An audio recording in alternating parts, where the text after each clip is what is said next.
Assalamualaikum warahmatullahi wabarakatuh. Waalaikumsalam warahmatullahi Syukur kita wabarakatuh. kepada Allah Subhanahu wa taala, kita berjumpa kembali di channel ini dan terima kasih Anda telah memberikan dukungan terhadap media ini, mudah-mudahan bermanfaat dan semoga Allah Subhanahu wa taala membalasi kebaikan Anda dengan kebaikan yang lebih banyak tentunya. Amin ya rabbal alamin.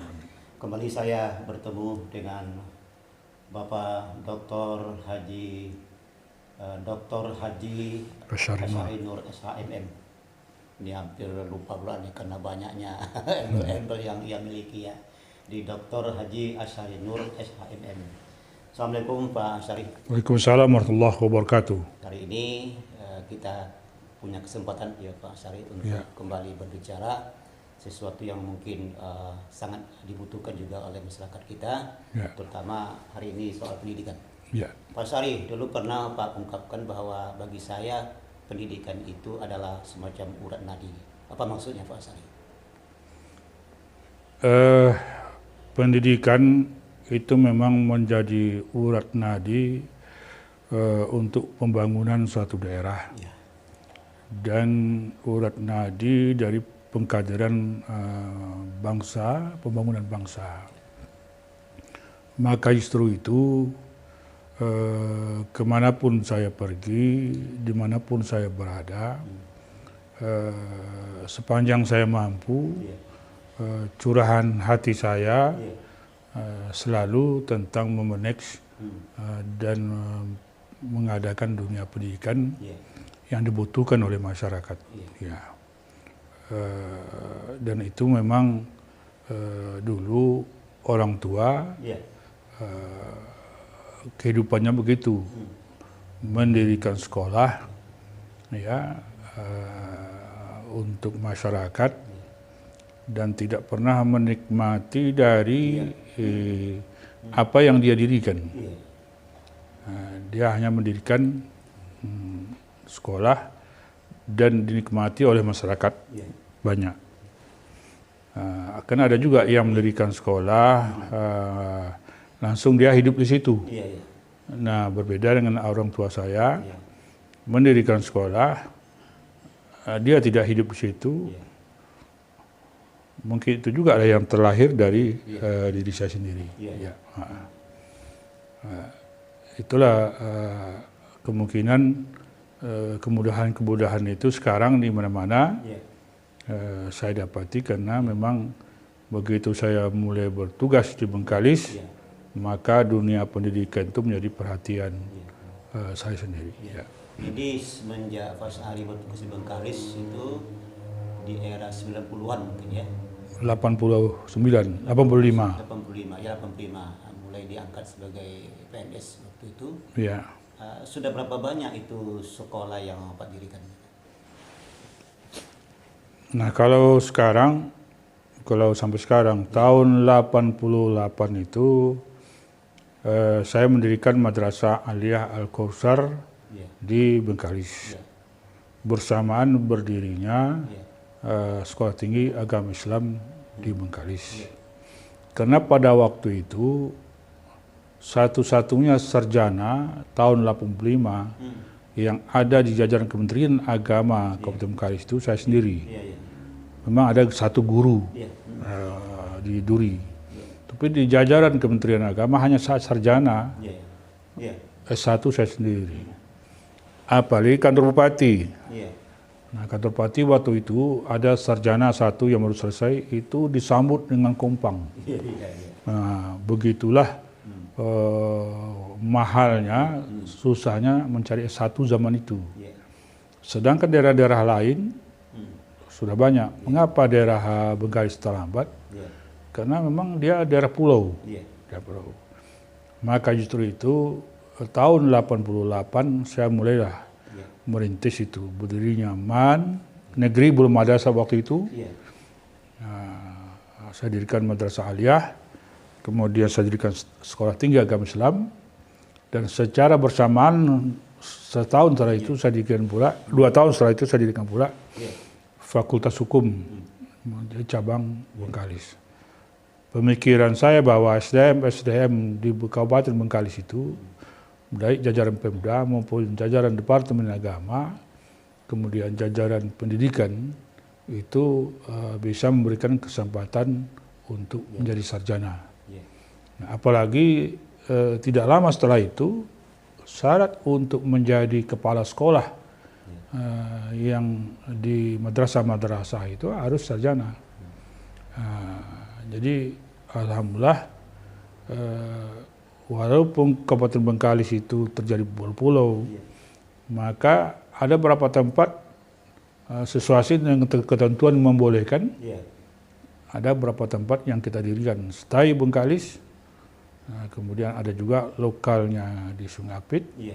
Ada juga kita programkan untuk pendirian STAI di Selat Panjang, kemudian juga di Sedinginan, Rokan Hilir. Pemikiran saya waktu itu untuk mempercepat agar tenaga-tenaga pengajar di berbagai sekolah-sekolah itu, madrasah itu, mempunyai kesempatan untuk cepat peroleh S1. Dengan mereka berwawasan S1 waktu itu, tentu tumbuh SDM tamatan yang juga mempunyai bobot-bobot yang bagus dalam dunia pendidikan. Itu pendapat saya. Jadi ketika Madrasah Aliyah Bengkalis yang di bawah Yayasan Al-Kausar kemudian termasuk sekaligus itu STAI Bengkalis itu apa peran Pak Asari di sana?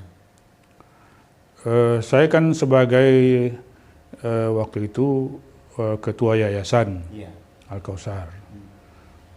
Sebenarnya ingin dibuat ketua yayasan itu adalah Beng Sabli. Waktu itu beliau Sekda.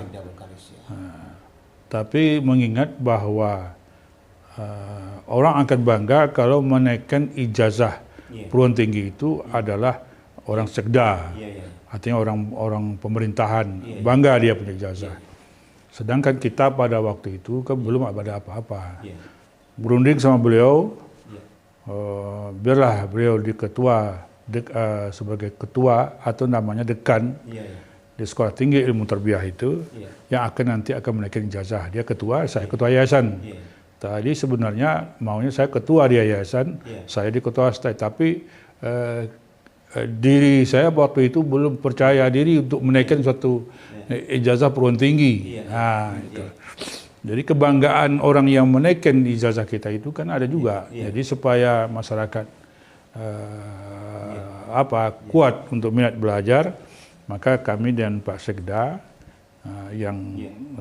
beliau kan pernah jadi Bupati Kampar setelah itu, kemudian kepala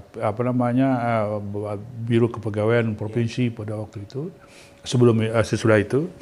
Jadi orang kan bangga dulu naikkan ijazah saya Beng Sabli, ada kebanggaan. Nah akhirnya beliau ketua STAI pertama dan saya ketua yayasan. Nah itu kemudian didirikan Fakultas Hukum cabang dari Unilak untuk mempercepat. Alhamdulillah tamatan-tamatan kita itu sudah banyak menjadi pejabat. Baik dia pindah tetap Bengkalis, pindah ke Dumai, pindah ke Pelalawan, dia membawa gelar sarjana hukum. Ada juga menjadi kepala sekolah SAG, kemudian SPDI. Itu alhamdulillah alumni-alumni ini telah bisa membaktikan dirinya di tengah masyarakat. Jadi keinginan untuk menegrikan MA dan STAI itu sejak kapan itu Pak Syari? Saya membaca itu tadi, Kabupaten Bengkalis itu hanya saya sendiri yang sarjana S1 tahun 86. Jauh keterbelakangan kita dari daerah-daerah provinsi lain. Yang di Sumatera Barat apalagi kan. Jadi maka justru itu saya dengan Kopertais wilayah 6 itu di Padang, saya konsultasi mohon bantu untuk kelancaran STAI itu. Nah, saya ingat betul itu tahun 91 saya naik haji. Waktu berangkat bahan-bahan untuk izin operasional baik STAI maupun Fakultas Hukum itu itu saya tanda-tangani, saya berangkatlah naik haji. Hampir 40 hari naik haji, 38 hari terberapa naik haji. Mekah Madinah itu doa yang tidak pernah putus-putus itu adalah doa untuk kesuksesan saya menyelenggarakan pendidikan semua. Baik Al-Kautsar, Aliyah Al-Kautsar, STAI maupun Fakultas Hukum. Tapi begitu saya sampai balik ke Bengkalis, rupanya sudah keluar izin operasional STAI itu.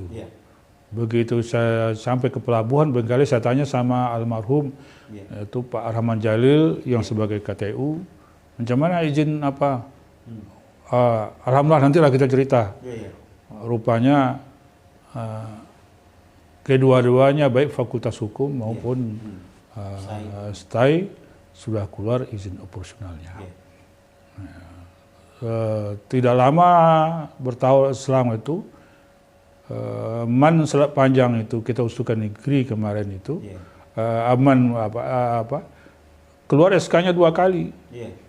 Lalu saya menghadap Bupati, ini ada salah SK, mohon izin, itu Pak Johan Saripudin almarhum. Saya minta Bapak minta dukungan Bapak supaya Bengkalis ini ibu kota kabupaten ini harus ada madrasah negeri. Nah kita negerikan, bawa ke Kementerian Agama, tekan beliau Bapak Agama, keluarlah izin pendirian madrasah aliyah negeri 1 Bengkalis sekarang. Malah kita siapkan tanahnya, kita hibahkan tanah yang kita beli agar sekolah itu, dan kita bangun dengan bangunan gedung sekali di daerah Kalpapati Bengkalis itu. Alhamdulillah sampai sekarang itulah dia MAN 1 Bengkalis. Masih ingat Pak Syari itu tahun berapa tuh kalau STAI itu jadi STAI gitu? STAI itu jadi STAI 2014. 2014 ya. 2014 kalau tak salah. Ya. Jadi itu biasanya kalau dukungan Pemda itu diperlukan untuk menegrikan sebuah sekolah tinggi itu. Ya memang peran Bupati Pak Helian Saleh, kemudian Dinas Pendidikannya Pak Herman Sani, dari anggaran pemerintah daerah Kabupaten Bengkalis menganggarkan untuk program penegrian STAI itu. Dan kita beberapa kali pertemuan di Biro Keuangan Kementerian Agama Pusat untuk penegrian itu. Dan itu mengapa saya harus menegrikan sekolah itu? Kita tahu bahwa sebenarnya Bengkalis itu dari Riau ini bukan tumpuan untuk pendidikan. Orang selama di Riau ini bertumpunya Pekanbaru semua. Jadi kalau untuk menghidupkan sekolah yang negeri itu perlu dukungan masyarakat. Jadi kita persiapkan juga Bengkalis itu dengan daerah-daerah lain untuk memberikan kesempatan untuk anak-anak kita bisa belajar di perguruan tinggi Islam yang dibiayai oleh pemerintah. Itu. Jadi menjelang penegrian STAI menjadi STAI Bengkalis itu, apakah ada Pemda membantu misalnya sebagai lokasi baru untuk mendirikan kampus baru? Ya alhamdulillah sebenarnya sarananya, baik tanahnya, baik bangunan gedungnya, memang sebelumnya dibantu oleh pemerintah.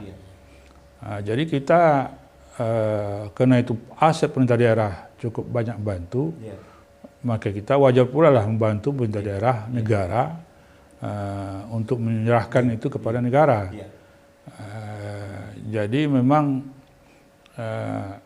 bagi saya mendirikan satu sekolah itu, kalau saya menumpang hidup pula di situ, rasanya kalau umpamanya saya sarkan bahwa bantu ini, tapi saya menghidupkan anak dan cucu saya di situ, itu tidak hilang pula anugerahnya. Makanya alhamdulillah satu pun tidak terkait kepentingan anak dan keluarga dalam yayasan yang saya buat. Dari yang ada itu. Jadi sampai sekarang itu tidak ada lah umpamanya anak ponakan yang bekerja di STAI Bengkalis. Alhamdulillah tidak ada. Jadi saya sudah mendirikan beberapa sekolah di madrasah aliyah negeri sebelumnya. Ya juga tidak ada yang anak-anak saya kebetulan orang kesehatan yang banyak, Iya, iya. orang pemerintahan yang banyak, ya. Iya. Adik-adik juga sebegitu. Iya. Jadi tidak kita hidup dari sana. Iya, iya. Kita hanya mendirikan sekolah, Iya. mendirikan itu. Walaupun sebenarnya Iya. untuk menghidupkan sekolah-sekolah itu, baik nama madrasah aliyah, STAI, Sekolah Tinggi Agama Islam dan Fakultas Hukum itu, Iya. saya membuat perusahaan CP, namanya CP Beringin Utama. Iya. CP Beringin Utama itu, mengapa Beringin Utama? Karena pada waktu itu juga saya sebagai sekretaris Golkar, Iya. ya, di wakil sekretaris Golkar di Kabupaten Bengkalis. Nah, saya juga bisa mendapatkan proyek-proyek dari dana proyek itu, bisa saya menghidupkan sekolah-sekolah ini. Iya, iya. Karena di sana juga terus terang saja ada mahasiswa sampai 4 semester tak bayar uang kuliah. Iya, iya. Kita tak bisa memaksakan. Iya. Saya target pada waktu itu hanya asal mau aja orang kuliah sudah cukup. Sebab memberikan motivasi orang kuliah itu sulit. Iya. Maka saya mencetuskan Bengkalis sebagai kota pelajar itu. Iya. Itu kalau tak salah tahun 89. Iya, iya. Saya seminarkan bekerjasama dengan Bapeda pada waktu itu. Bagaimana merancang dunia Bengkalis itu kota pelajar. Kota pelajar. Iya. Saya mengusulkan situ adanya Iya. lembaga-lembaga perguruan tinggi, kemudian juga adanya perpustakaan Iya. yang representatif, Iya. sehingga nanti perpustakaan itu juga sebagai objek wisata Iya. dari daerah-daerah lain. Iya. Tapi walaupun itu tidak terwujud sampai sekarang, Iya. tapi benak saya Iya. Bengkalis itu termasuk itulah. Pada waktu itu bupatinya yang sangat mendorong sekali, Pak Ajari Johan. Oh, Ya, iya. kehadiran Fakultas Hukum dan STAI itu. Ya. Jadi dulu kan pendirian MA dan STAI itu dengan sebuah yayasan yang Pak pimpin ya. Ya. Apakah yayasan itu masih ada sekarang? Masih. Masih ya. Ya, tapi karena kita sudah serahkan semua, Iya. sekarang yayasan itu belum diformat untuk membuat kegiatan baru, belum. Iya. Ya. Artinya mungkin yayasan itu nanti bisa semacam sebuah badan yang juga ikut di dalam mencari devisa untuk STAIN ya Pak. Misalnya seperti UNRI misalnya, kan ada yayasan yang mengolah TK, PAUD, ada SMK Farmasi, ada Stipar ya. Iya. Apakah tidak bisa seperti itu yayasan Aposan itu Pak Asari, khusus untuk STAIN lah ya? Sebenarnya bisa bahwa kehidupan apapun sebenarnya harus dibarengi dengan manajemen ekonomi. Iya. Cuman kan nampaknya kawan-kawan di STAIN itu belum sampai ke sana pemikirannya, dan kita kan sudah di luar dari arena itu. Walaupun saya masih tergabung dalam dosen, memang sudah kita lontarkan. Tetapi ini kan kehadiran suatu perguruan tinggi itu kan akan berkualitas dia kalau ditopang oleh berbagai sektor dari BUMD, BUMN, perusahaan-perusahaan sekitarnya, dan terutama adalah daripada badan usaha BLU ya, dari di lingkup perguruan tinggi itu. Mungkin yayasan ini bisa masuk sebagai komponen itu. Dan pemerintah daerah juga memberikan peluang untuk itu. Contoh umpamanya kehadiran misalnya sekarang hampir 2.000 mahasiswa satu hari di lingkungan STAIN itu, berarti kita bisa hitung berapa pula uang yang beredar pada waktu satu hari di situ. Nah, beredarnya uang satu hari di situ itu kan bisa dimanfaatkan. Mungkin ada food court centernya, ada perusahaan yang bisa dinikmati oleh mahasiswa satu hari di situ. Tidak di luar kampus beredar uangnya. Tapi tentu ada pemikiran kebersamaan kita seminarkan sehingga dia juga menjadi kekuatan ekonomi ke sekolah itu. Apalagi lagi di situ ada namanya jurusan syariah. Aplikasi syariahnya coba diaplikasikan dengan bangun ekonomi itu, itu rancangan. Jadi artinya yayasan itu bisa bergerak dalam bidang ekonomi untuk menghidupkan STAIN seperti itu. Lagi sekarang dunianya. Cuman yang dari syarat itu harus dimasukkan dalam statuta. Gerak STAIN itu kalau tidak masukkan dalam statuta nanti situ nanti kenanya. Masuk uangnya dari mana, keluar uangnya dari mana. Artinya setiap sen pun uang yang masuk itu kan uang negara. Uang negara.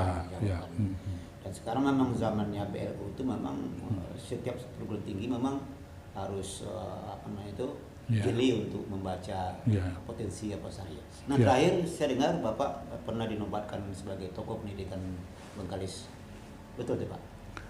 Ya, jadi STAIN Bengkalis bersama pemerintah daerah, Bupati waktu itu Pak Herion Saris memberikan kepada saya tokoh pendidikan Kabupaten Bengkalis. Karena saya juga melenggarakan pendidikan Bengkalis dan saya tidak menikmati hidup di sana barangkali begitu dan bisa mengabdi di situ. Bengkalis itu saya juga mendirikan madrasah terpadu di Duri. Mengapa saya buatkan madrasah terpadu di Duri itu? Karena persiapan untuk negerikan. Itu kecamatan terkaya di Indonesia itu termasuklah Kota Duri, sumber minyak. Tapi tidak ada madrasah negeri di situ. Nah, itu kan satu hal, karena ada peluang maka kita dirikan madrasah terpadu. Walaupun sampai sekarang belum bisa dinegerikan, karena status tanahnya masih Cepron punya, walaupun pada saat itu sudah diserahkan oleh pemerintah daerah kepada kita. Ini masih dalam perjuangan agar dia juga bisa dinegerikan. Jadi kita bangga anak-anak kita, kesempatan generasi kita untuk mengabdi di sana. Namun demikian juga ada sekolah di petani, desa petani yang kita perkuat kemarin, alhamdulillah mereka sudah bisa dinegerikan. Jadi waktu itu masih masuk Kecamatan Mandau, dari daerah minyak, kota minyak juga. Sekarang sudah dapat dinegerikan. Itu semuanya hasil perjuangan. Jadi kalau saya hitung-hitung, saya sudah menghidupkan sekolah itu, sudah 8 sekolah yang dinegerikan.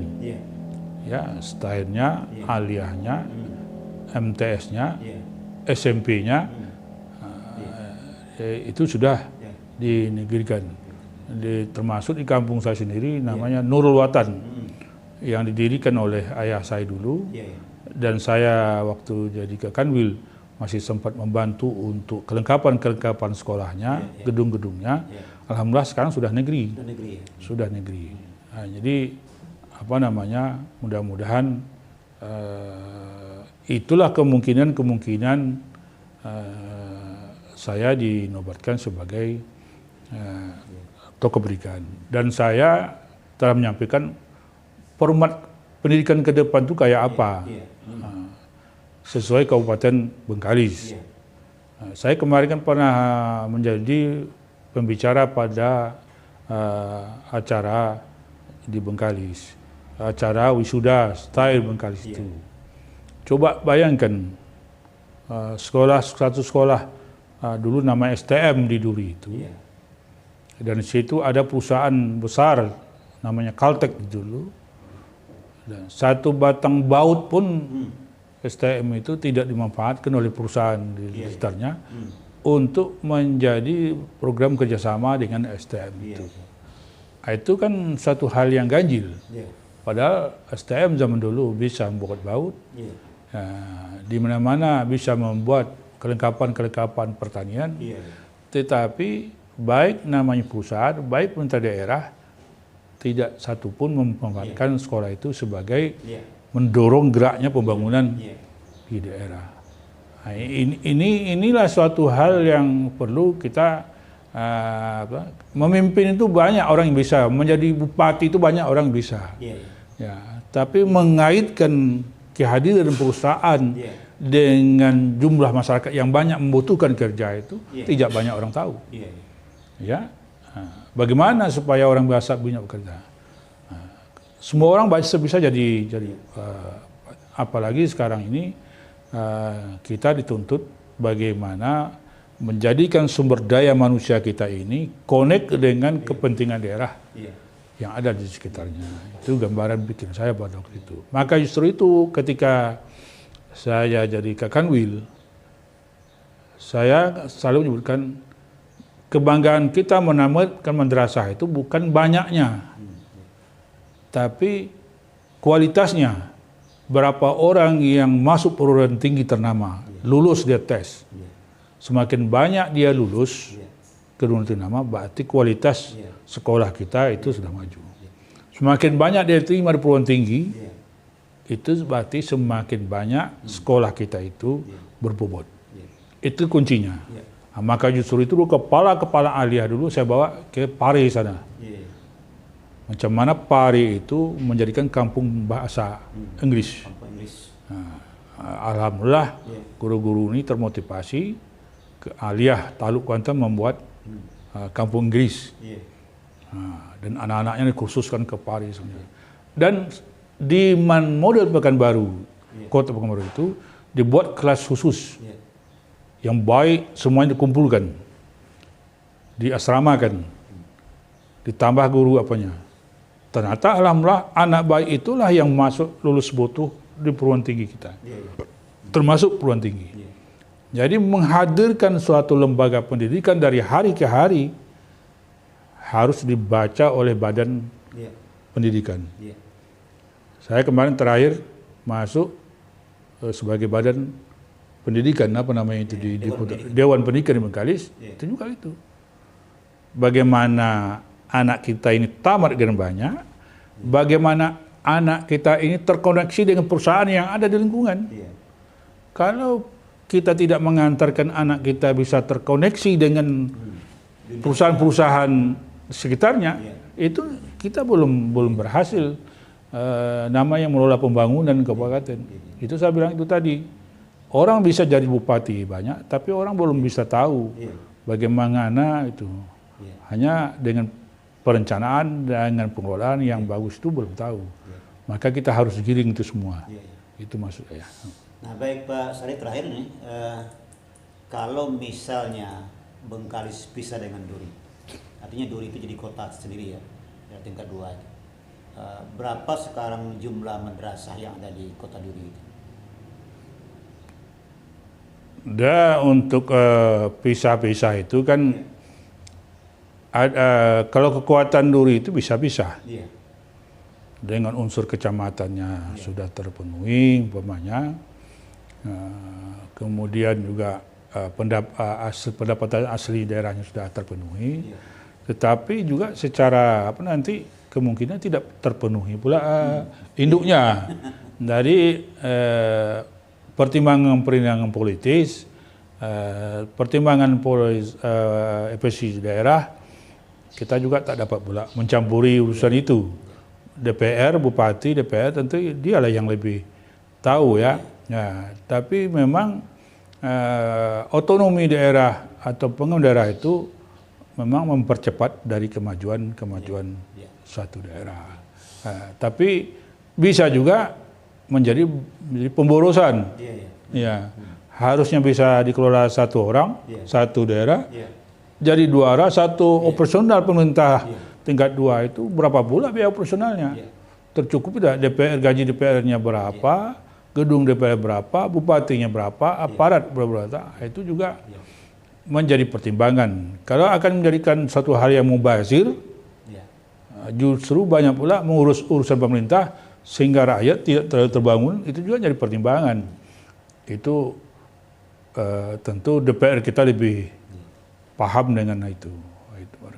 Jadi itu sudah sudah masuk ke ranah urusan pemerintah pusat juga ya Pak Sari. Tapi yang ingin sampaikan adalah andai kata itu terjadi juga, ya terjadi dengan izin Allah, itu sudah berapa tuh kekuatan sekolah kita yang ada di sana, terutama sekolah agama? Kalau untuk sekolah agama sudah cukup di sana. Iya. Dari MI-nya, MTS-nya, aliyahnya, dan termasuk perguruan tingginya. Di sana ada juga Hubul Watan kan, STAI, Hubul Watan. Nah, itu sudah. Kemudian ada juga di situ ada juga perguruan tinggi sekolah keperawatan apa itunya. Dan saya juga bercita ingin membuatkan sekolah tinggi fakultas hukum di sana. Tapi karena persyaratan-persyaratan yang sekarang ini, sebenarnya kalau fakultas hukum dengan lintas Rohil ke sana, dengan beberapa macam masalah, memungkinkan untuk berdirinya fakultas hukum di situ. Tapi kita sedang menginventaris, menjajaki kemungkinan itu.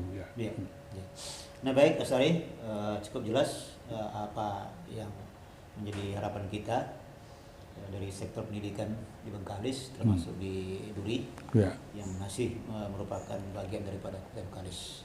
Semoga ini bermanfaat apa yang kita bincangkan pada hari ini. Baik. Makasih Pak Sari. Sudah penonton, demikian dialog saya dengan Bapak Sari Nur sekitar pendidikan di Kabupaten Bengkalis, dan memang beliau rupanya berjiwa pendidikan serta dari orang tuanya, tidak hanya sebagai berjiwa suluk, tapi juga beliau adalah berjiwa pendidikan seperti yang pernah ia ungkapkan beberapa waktu yang lalu kepada saya. Semoga bincang-bincang kita ini bermanfaat. Terima kasih atas perhatian saudara. Mohon maaf bila ada hal yang kurang berkenan. Insyaallah kita akan berjumpa kembali di lain kesempatan. Billahi taufik wal hidayah. Wassalamualaikum warahmatullahi wabarakatuh.